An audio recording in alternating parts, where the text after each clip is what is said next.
excuse me හොරෝපතාන ඉඳලා එන දිසානා කියන පන්තිය මොකද්ද දන්නේ නැහැ නේද? පළවෙනි එක මම එකේ සිකියුරිටි. මගෙන් එහෙම ප්‍රශ්නයක් ආපු ගෙනම මෝඩයි. ඔයාලට ළමයා ඉගෙන ගන්න පන්තිය ගැන ඇත්තට මෙලෝ අදහසක් නැහැ නේ. ඔව් නෑ. මට ළමයාගේ විස්තර මතකයි. හරි ඇත්තම කිව්වොත් මට මෙලෝ අදහසක් නැහැ ළමයි ඉන්නේ මොන පන්තියද කියලා. හරි ඕකේ ලැජ්ජ වෙන්න දෙයක් නැහැ. ඕක කියන්නේ නෝමල් නා. එළෝ මාත්‍යා මේ තව තාත්තා කෙනෙක් ඇවිල්ලා ඉන්නවා ළමයාගේ පන්තිය මතක නැතුව. ඔව් හරි. මේ දැන් මාත් එක්ක මේ මාත්‍යා වාට පන්ති හොයාගන්න දව කරයි. හරි. හෙලෝ මම ඉස්කෝලේ පෙරස් මින්දාසල ළමයාගේ පන්තිය මතක නැති තාත්තලාට පන්තිය හොයලා දෙන ඔෆිසර්. මොකද? දැන් ඔයාලට මොකද කරන්න ඕන? අපේ පුතාගේ පන්තිය පොඩ්ඩක් හොයාගන්න බැරුව ඉන්නේ මේ. ඒකට තමයි මම ඉන්නේ. හරි. ලැජ්ජ වෙන්න අර මේ කිසි දෙයක් නැහැ. ඔයාගේ පුතා ඉන්න පන්තිය වැඩක් නැහැ. කීයේ වසරද කියලා ඔයාලට මොකක් හරි අයිඩියා එකක් තියෙනවද?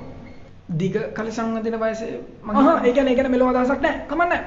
ඔයාට පුතාගේ වයස ඩිරෙක්ට් මතක් වෙන්නේ නැත්නම් ඔයයි පුතයි අතර වුණු මොකක් හරි කතා බහක් මතක් කරන්න මම එහෙම කල්පනා කරා ඒ වුණාට හරියට මේ පාර මං කියන විදිහට කරන්නකෝ. ඔයා ඇස් දෙක පියාගෙන අන්න එහෙම ඔයා හොඳට මනස එක්තෙන් කරගෙන හිතන්න ගන්න ඔයයි පුතයි අතර වුණු මොකක් හරි කතා බහක් පුතාගේ වයසට හොඳෝ. තාත්තා අපේ ඉස්කෝලේ ඇක්සිඩන්ට් වෙලා නැති වුණ කොල්ලගේ මරණේ වටේ අපේ යාළුවෝ හැමෝම බයික් වලින් සුපිරි වැඩ කෑලි ටිකක් දැම්මා. මට බයික් එකක් තිබ්බනා ඊළඟ යාළුවගේ මරණ වෙලාවට පොඩ්ඩක් පුතා ඉන්නේ ලයිසන් ගන්න පුළුවන් වයසේ. ඒ කියන්නේ A level නේ CORA කොර සුපිරියටම කරා. හරි. දැන් අපි දන්නවා පුතා A level කියලා. බයෝද මැත්ස්ද මොනවද කරේ කියලා එහෙම මොනක් හරි අදහසක් තියෙනවද?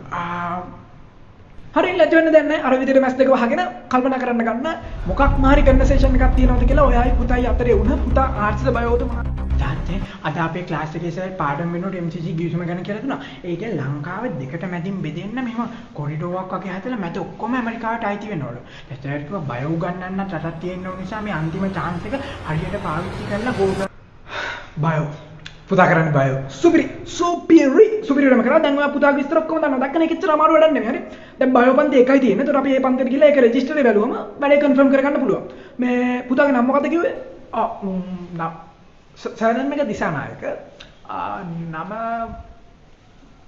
ආච්චිට හාල් කරනවා නමවත් මතක නැද්ද ඔයි මට මගේ ජොබ් එකත් එක්ක පාන ඔය මේ වගේ වැඩි පොඩ ඉන්න මම අර විදිහට ටග්ගල මතක් කරලා ගන්න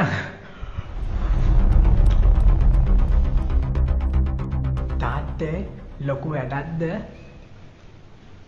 කියන්න පුතා මොකක්ද මම මේ ඔයාගේ මල්ලිට දාන්න නමක් තෝරනවා මල්ලිට නම් මට වගේ සමන් කියලා නම දාන්න එපා. එතකොට එයාගේ යාළුවොත් එයාට TikTok කරන කිසි සමන් කියලා හිනානවා. පුතාගේ නම සමන් දිසානායක.